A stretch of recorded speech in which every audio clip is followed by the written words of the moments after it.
Good morning, afternoon, or evening, everyone. It's Mrs. Sheba.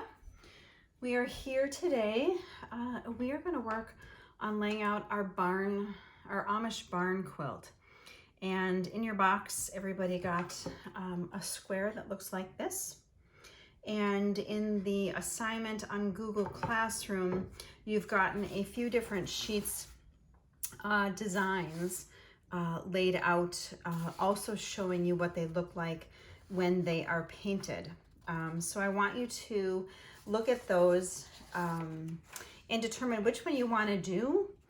These are all geometric designs that we're going to be drawing onto our board. And then we're going to be using some painter's tape that we will tape off each section. And it's going to be a couple step process because we need to let the paint to dry in between. And if I hold these two up, I'm going to do this one for mine because I like how it looked painted.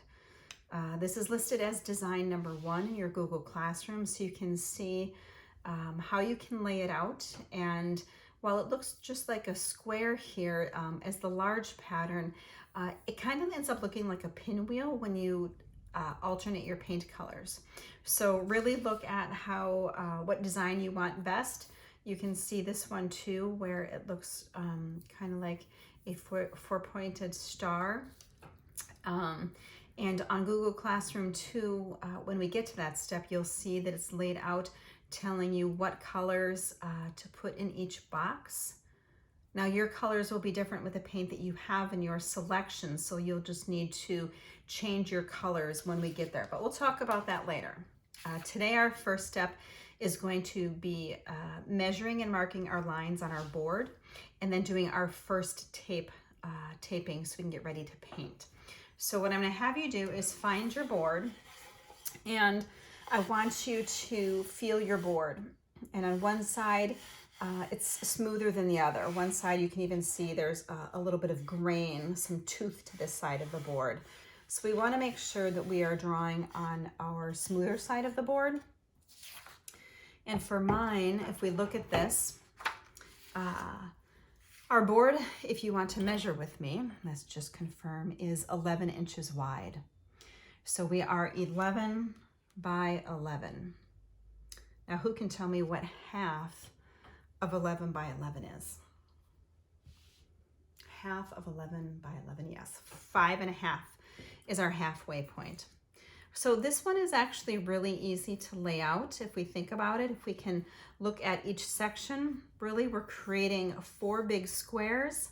And once we have our squares laid out, we are just putting an X in the middle of them. So it's fairly easy to lay this one out.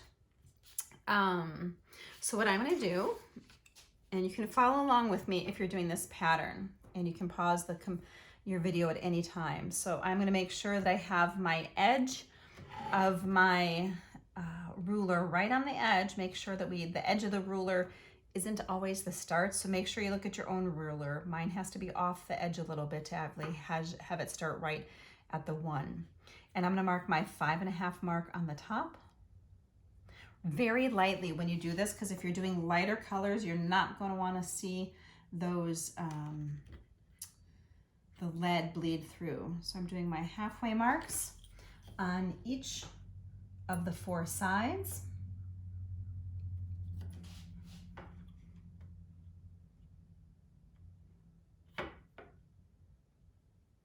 And then what am I going to do? Yes, I'm going to connect them. So I'm just going to lay my ruler across. You're going to see that I'm doing a really light mark, just barely dragging that pencil apart across, and then going our triangle way. Not the triangle way, the other way. Excellent. So can you see that we have our 4 boxes now laid out?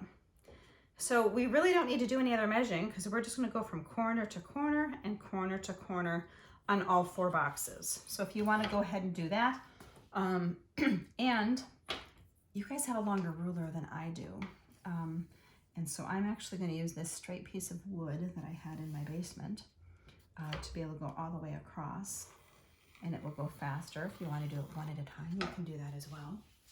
But if you guys pull out your longer rulers, you'll be able to do what I am doing. You're going corner to corner, making sure that's nice and precise, and make sure that you're going through the middle when you do that. So make sure that your middle point is the most important. If your edge is just a little slightly off, make sure when you're doing those crosses, your middle point, this section right here, you're going to want those X's to line up exactly.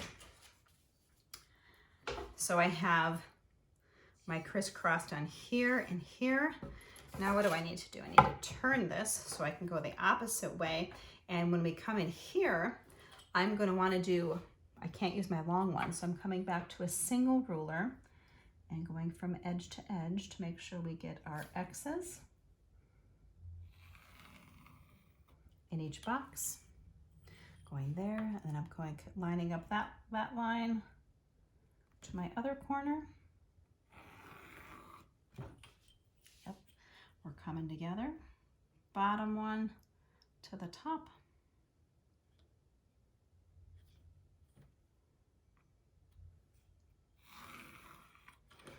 And then this last one here, edge to edge. Excellent. So if I lay this here and if I lay this on top, do I look the same? Yes, we look the same. Excellent. You can see the big square in the middle. So what I'm going to do is we are going to do our first tapings. So you can do your first painting. And I'm going to take my painter's tape. I'm going to show you what we need to do. Just pulling out a small stretch. I'm actually going to try to measure so I don't waste tape, so I can line up that first one. I'm going to cut a straight little edge. And I'm going to do this triangle right here. And I'm going to actually straighten this other one out as well. And what we're going to do is we're going to come in here, and you want to line that tape right up on the edge of that line that you just drew. And what's real important when you do that, it's called burnishing. So you're going to want to make sure you push your finger down and smooth that out. So when you're painting, you're not going to have any paint seep through that. Does that make sense to you? Yeah. So we're going to do that. So we're going to do this triangle, and we're going to do this triangle. I'm going to finish this one off.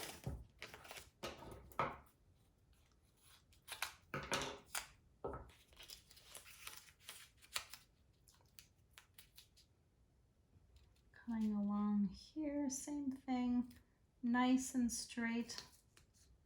Oh, and I cut that one too short.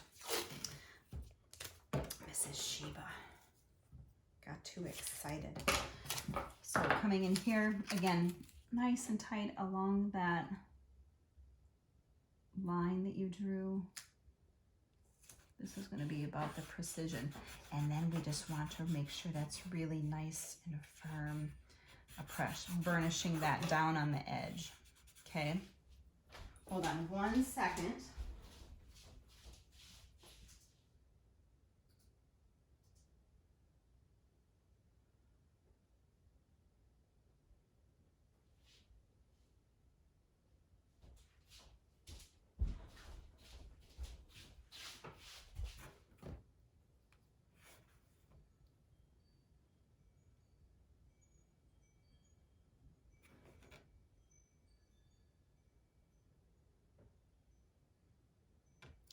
You know what I'm going to do? I'm going to take this off.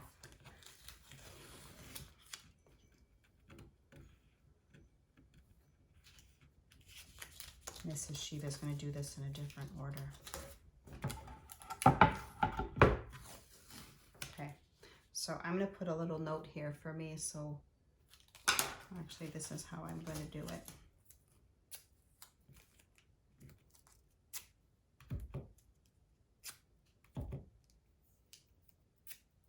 There we go.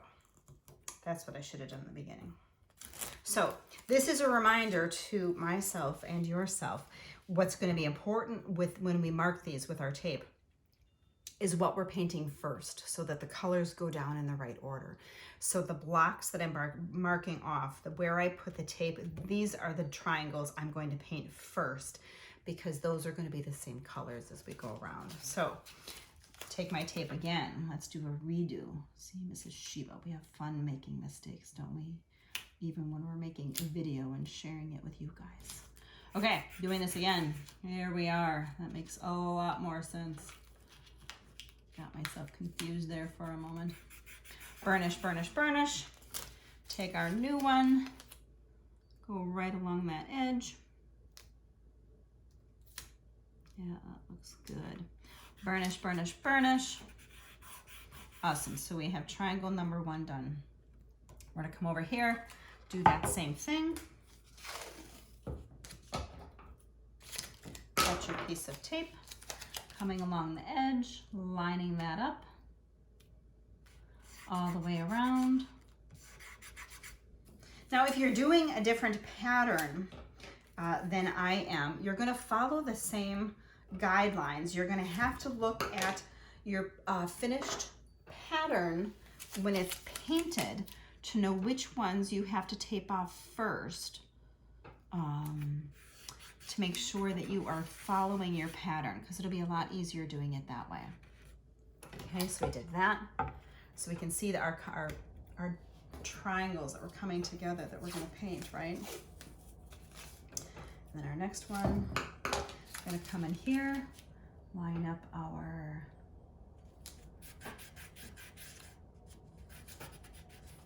lines. Another one, we're getting so close. Okay, and then we're going to do this. Precision is key in this, right? Tell me why. Who can tell me why? Why is precision key? Get that nice crisp line when you do the barn squares, so that when we go into our next colors, they're geometric patterns. And if we are a little off, being a little off isn't going to be the end of the world, but if we want to have nice precision in that quilt, this will help us do that. So one last one. I'm going to come in here and I'm going to tape that. All right. So clearly we can see what we're painting, right? I'm going to do a little bit of trim here. There's one other thing that I wanted to show you that you can do. You can choose a couple of different things for your edge. And what I mean by your edge is when you're done with this, it depends what you want to do with it. And what I'm going to show you, what I mean by edge, I'm just going to trim this last one right here. Bear with me. So if we have this triangle right here, if we just paint only the top, we have this edge over here that we're going to deal with too. So you can do one of two things. When you are all done painting the top, if you want to paint your edge a solid color, you can. That may end up being a little tricky because you're going to have to get a really smooth line across here so that you don't dip your paintbrush on this side. Or the other thing that you can do, which is what I'm going to do, is you can follow your middle line down and bring a piece of tape down so that whatever this triangle is right here, you can paint this edge that same color. So on your edges all the way around, this edge will match this triangle. And how I'm going to do that is I'm going to take one of my pieces of paper, make sure you have your flat edge. So right here, you can see I'm going to paint this triangle. I'm going to take my flat edge of my tape, and I'm going to line it up. I can see that center line right there. And I'm going to wrap it around the side. And this is the only one that I have to do for this one. So for all of them on this example, I don't need to do one over here. I just need to keep going all the way around and coming down from the center so that it looks like this. So when you have a triangle that you're painting, can we see that? I already have a clean edge over here. So to get this edge, I'm just going to take and line up on my center line here and wrap it around, and then I'm ready to go. So Does that make sense? I'll take these off so I know what to paint, and that's going to be our next video. So to follow along, we started out with our blank board. It's 11 inches. We divided it in half to find our center points on all 4 edges. We connected all the way across from corner to corner to make our big X's. And then we went in, we did our cross points, corner to corner, and then we finished off our X's in the middle. And then what we did is we chose our triangles that we're starting with to paint. And on this one, you can see how I lined it up. Mind you, I'm upside down, so you can line this up on your own, but you can see we are doing the outer triangles that are pointing inward, if that makes sense. And you have to see how they rotate. So you have, if you're looking on the one that it's facing me, it's the triangle on the left. If I turn it, it's still the triangle on the left. If I turn it, it's still the triangle on the left. And if I turn it, it is still the triangle on the left. So that's a good way that you can look at it. So when you're taping it, you know that the triangles that are pointing inwards to the middle of the board, it is always, for this first one, it's the triangle on your left that you're taping off on that line to be able to get our first painting. So I'm going to sign off on this video. So this is video 1, where we're going to be doing our marking and taping of our first triangles. And when I come back, I'm going to go get my colors, show you my colors, and we'll do our first round of painting, and then I'll give you instructions on how to go from there. So finish up any markings that you need, your tape, and I will be back shortly.